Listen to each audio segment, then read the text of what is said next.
महाराष्ट्र राज्यामध्ये मे एंड पासून मे, जून, जुलै, ऑगस्ट आणि सप्टेंबर महिन्यामध्ये सर्वात जास्त अतिवृष्टी ही आपल्या सगळ्या राज्यामध्ये झाली आणि त्याचा फटका साधारणतः 33 जिल्ह्यांना त्याचा मोठ्या प्रमाणामध्ये फटका बसलेला आहे। सर्वात जास्त जर विचार करायचा असला तर संपूर्ण मे महिन्यापासून तर सर्वात जास्त त्याचा फटका हा नांदेड जिल्ह्यातील माझ्या शेतकरी बांधवांचं खूप मोठं नुकसान झालं। नांदेड, अहिल्यानगर, बीड, सोलापूर, जालना आणि यवतमाळ, धाराशिव, नाशिक या अशा 33 जिल्ह्यांना खूप मोठा फटका बसला। साधारणतः आजच्या प्राथमिक अंदाजानुसार 1.25 ते 1.5 कोटी एकर क्षेत्र ह्या शेतकऱ्यांचं माझ्या खूप मोठ्या प्रमाणात नुकसान झालेलं आहे। पिकांचं नुकसान झालेलं आहे, फळबागाचं नुकसान झालेलं आहे, जमीन वाहून गेलेली आहे, त्यामध्ये घरामध्ये पाणी घुसलेलं आहे, खूप मोठ्या प्रमाणात घराची पडझड झालेली आहे। त्यामध्ये निश्चित प्रकारे अतिवृष्टीमुळे इलेक्ट्रिक आपण म्हणतो आमच्या मोटर, ट्रान्सफॉर्मा हे सगळे वाहून गेलेले आहेत।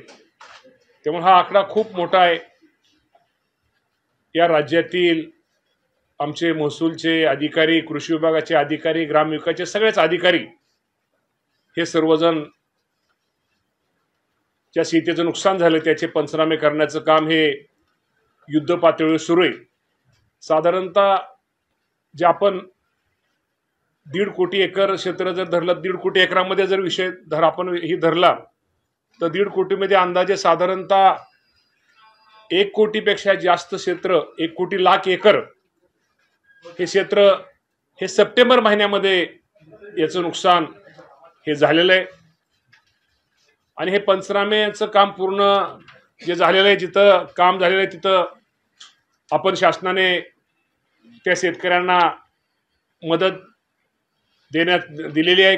काही ठिकाणी अपुरे साधारणतः 2250 कोटी रुपयाची मदत आजपर्यंत आपण दिलेली आहे।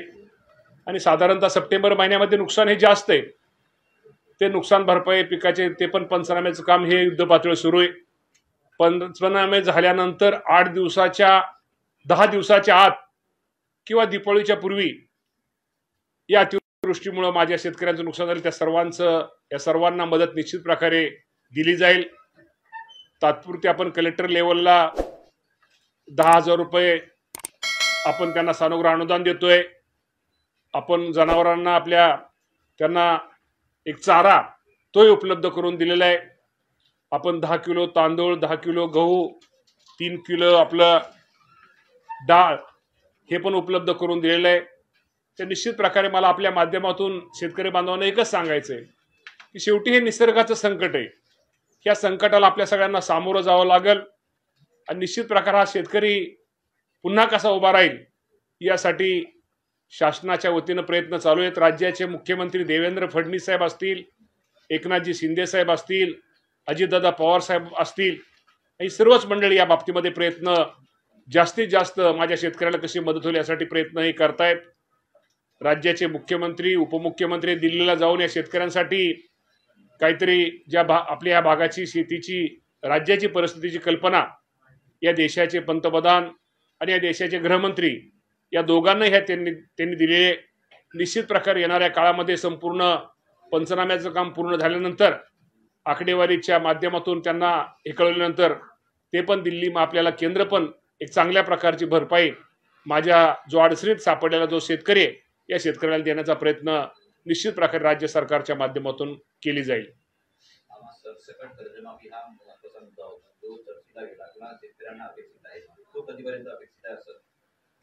कर्जमाफीच्या बाबतीमध्ये निश्चित प्रकारे शेतकरी अडचणीत आहे, शेतकऱ्याला मदत केलीच पाहिजे। शेतकऱ्यांची कर्जमाफी करण्याबद्दल कोणाचं दुमतही नाही, सगळेच या बाबतीमध्ये सकारात्मक आहेत।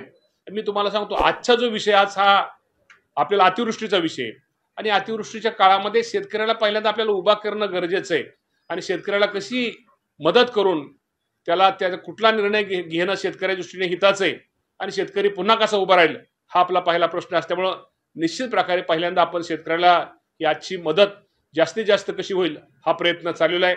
आपण शेतकऱ्यांच्या कर्जमाफीच्या बाबतीमध्ये जो प्रश्न विचारला या बाबतीमध्ये निश्चित येणाऱ्या काळामध्ये राज्याचे मुख्यमंत्री दोन्ही मुख्यमंत्री निश्चित प्रकारे निर्णय घेतील. सध्याच्या निकषानुसार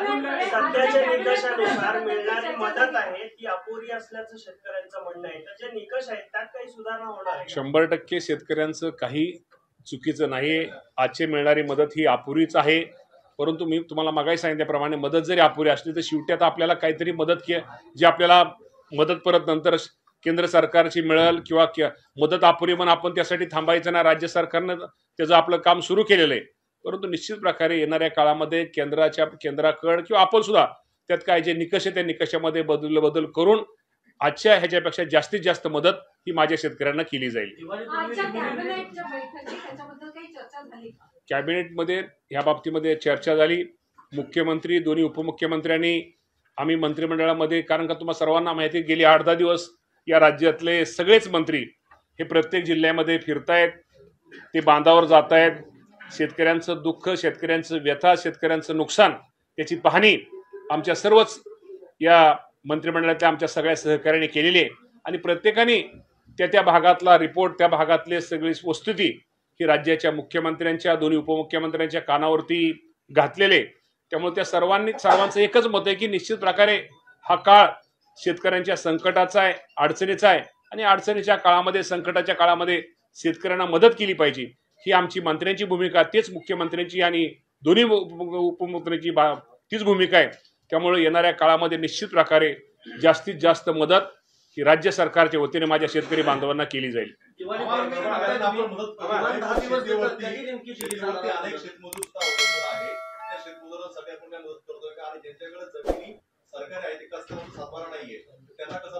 नाही या बाबतीमध्ये पहिल्यांदा आपल्याला आज आपण आपला विषय तो हा शेतकऱ्यांचा विषय आहे. पण पहिल्यांदा शेतकरी आणि शेतकऱ्यांना जर आपण मदत केली शेतकऱ्यांना जर आपण सहकार्य केलं तर आपोआप काय गोष्टी होतील आणि या बाबतीत आता नवीन काय जसे प्रश्न निर्माण होतील प्रश्न आमच्या समोर येतील त्या बाबतीमध्ये शेवटी हे राज्य सरकार हे शेतकऱ्यांच्या हिताचा निर्णय घेणार आहे. शेवटी शेतकऱ्याचं हित साधणारं सरकार असल्यामुळं निश्चित प्रकारे माझ्या शेतकरी बांधवांसाठी योग्य ती आणि जास्तीत जास्त मदत केली जाईल. तुम्ही आता 8 दिवस दौरे केले सगळ्या मंत्र्यांनी केले मुख्यमंत्र्यांनी उपमुख्यमंत्र्यांनी केले. मग इतकं सगळं विधानक सत्र मराठवाड्यामध्ये असताना सुद्धा तुम्ही आता पहिल्या टप्प्यामध्ये सरसकट मदत करण्याऐवजी तुम्ही पंचनाम्यांची वाट का पाहताय? नाही पंचनामे आपण देतो ना. कलेक्टर लेवलला आपण सूचना दिलेल्या आहेत. कलेक्टर लेवलला आपण तिथं तांदूळ गहू आपलं परत तुम्हाला सांग तूर डाळ वगैरेचं वाटप सुरू केलेलं आहे. काही ठिकाणी आपण अनुदान आपण त्यामध्ये 10,000 5,000 रुपये ते पण आपण ताबडतोब देतोय. आपण केंद्र सरकारची वाट पाहत नाही उलट आपण केंद्र सरकार वाट न पाहता राज्य सरकारने मदत सुरू केलेली आहे. त्यामुळे आपण ते वाट पाहत नाही उलट आपल्याला आपलं एकच आपण वाट ह्याची पाहतोय की आजचे जे नियम आहेत त्याच्यापेक्षा आपल्याला सरकार शेतकऱ्याला ज्यादाची मदत करायची आहे. त्यामुळे आपण ती वाट पाहतोय आणि ज्यादाची मदत तुम्हाला मी आज सांगतो की जी आता लवकरात लवकर केंद्राची आपल्याला आपण मदत मिळेल आणि जास्तीत जास्त आज आपण म्हणतोय की एवढं आपल्याला जी लिमिट आहे त्या लिमिटपेक्षा ज्यादा मदत माझ्या शेतकरी बांधवांना दिली जाईल. जो 2023चा GR आहे ज्याच्यामध्ये 3 हेक्टरची 2 हेक्टरच्या मर्यादेमध्ये केलं होतं जिरायत शेती बागायत शेती आणि फळबागांसाठी तर ते तुम्ही पुन्हा 100% ह्या बाबतीमध्ये मी तुम्हाला एवढं सांगतो की केंद्र सरकारचं आपल्याला ज्यावेळेस आता आपल्या देशाचे पंतप्रधान आणि आपले गृहमंत्री हे पण शेतकऱ्यांचे हित साधणारे दोन्ही पण असल्यामुळे निश्चित प्रकारे केंद्र सरकारच्या आपण ते अपेक्षा शेवटी आपल्याला काही गोष्टीमध्ये त्यांच्याकडून आपल्याला मदत ही मिळणारच आहे. तर ती मदत आपल्याला मिळाल्यानंतर जे आपण निकष किंवा जे आपल्या अटीत त्या बाबतीमध्ये निश्चित प्रकारे ते सोडून शेतकऱ्याला जास्तीत जास्त मदत केली जाईल. केवायसीचे वगैरे 8 सगळी शिथिल केलेली ती 8 शिथिल केलेली शेतकरी कुठल्याही मदतीपासून वंचित राहणार नाही ही काळजी राज्य सरकार घेते.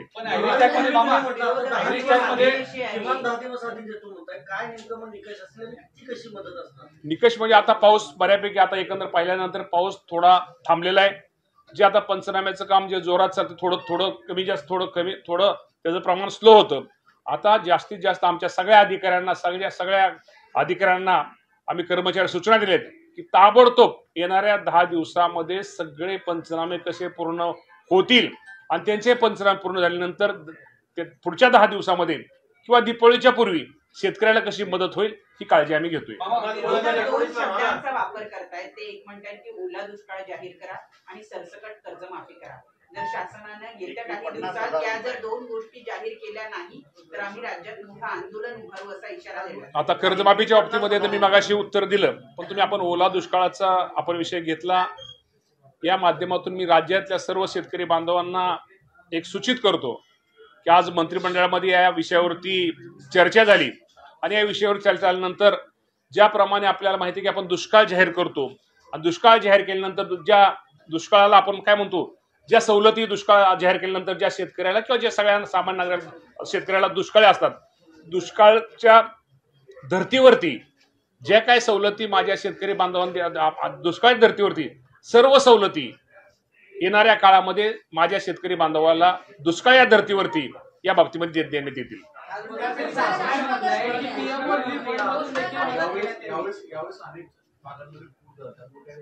सगळ्या शेतीच्या विशेषतः ऊस आणि याच्यामध्ये पाणी आता मेन आता गाळपाची बैठक जी झाली त्यामुळे कारखान्यांना यावेळेस ऊसाचं शॉर्टेज होणार आहे. ग्रामीण अर्थव्यवस्थेवर काय परिणाम होणार आहे आणि प्रोडक्शन होणार आहे त्यावर इम्पॅक्ट काय होणार नाही 100% शेवटी एवढा पाऊस जे असते म्हणल्यानंतर तो फरक पडणारच आहे. त्यामुळे तुम्हाला माहिती आहे की आपण 1 नोव्हेंबर पासून कारखाने सुरू करण्याचा निर्णय हा घेतलेला आहे. आणि आपण किती जरी म्हटलं तर शेतामध्ये ऊसामध्ये अजून पाणी आहे. पाणी असल्यानंतर लगेच ऊस तोडल्यानंतर त्याला रिकव्हरी पण लगेच येणार नाही. त्यामध्ये कारखान्याबरोबर शेतकऱ्याच्या पण तो तोटा आहे. पण निश्चित प्रकारे 1 नोव्हेंबर नंतर सगळे साखर कारखाने चालू करण्याचा निर्णय हा आजच राज्य शासनाने घेतलेला आहे. तुम्ही असं म्हणताय की मदत ज्यावेळी देणार आहे तर ॲग्रीस्टॅक मध्ये ज्या शेतकऱ्यांची नोंदणी आहे त्या शेतकऱ्यांना देणं तुम्हाला सुरू होईल. त्यांची केवायसी ऑलरेडी पूर्ण झाली. पण ज्या शेतकऱ्यांची नोंदणी झाली म्हणजे आपल्या राज्यामध्ये 1,17,00,000 शेतकरी साधारणतः ॲग्रीस्टॅक मध्ये नोंदणी झाली. त्या खातेदारांची संख्या 1,72,00,000.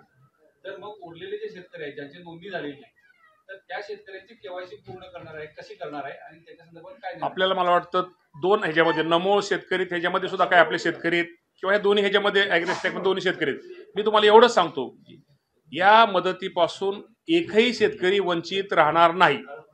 2019 ला ओल्या दुष्काळाची स्थिती आपल्या महाराष्ट्रामध्ये निर्माण झाली. आता हा पाऊस जो आहे ही पर्जन्य जे आहे त्याच्यापेक्षा कितीतरी पटीने होऊन पण अजून आपण कसली वाट पाहतो की ओला दुष्काळ आपण ओला दुष्काळ जाहीर करण्यापेक्षा मी तुम्हाला ते सांगतो ना, आपण जे दुष्काळ जाहीर करतो दुष्काळाच्या धर्तीवरती आता ओला दुष्काळ काय आणि दुष्काळ काय, आता आपण त्याला काय म्हणतो टंचाई म्हणतो. आता दुष्काळ शब्द आपण काढून आता टंचाई परिस्थिती टंचाई दुष्काळ जाहीर केल्यानंतर आपण ज्या सवलती शेतकऱ्यांना देतो त्याच धर्तीवरती आज घडीभर ओला आहे आणि आपल्याला कधी सुका असतो दुष्काळ. सुक्या दुष्काळाच्या वेळेस आपण ज्या सवलती माझ्या शेतकरी बांधवाला देतो तसंच आज ओला म्हणजे ह्याच्यावरतीच दुष्काळ ह्याच्या खाली आपण ओला मानण्यापेक्षा दुष्काळाच्या ह्याच्या खाली ज्या आपण सवलती देत शेतकऱ्याला देणं गरजेचं आहे त्या बाबतीमध्ये त्या सवलती शेतकऱ्याला आम्ही देणार आहोत.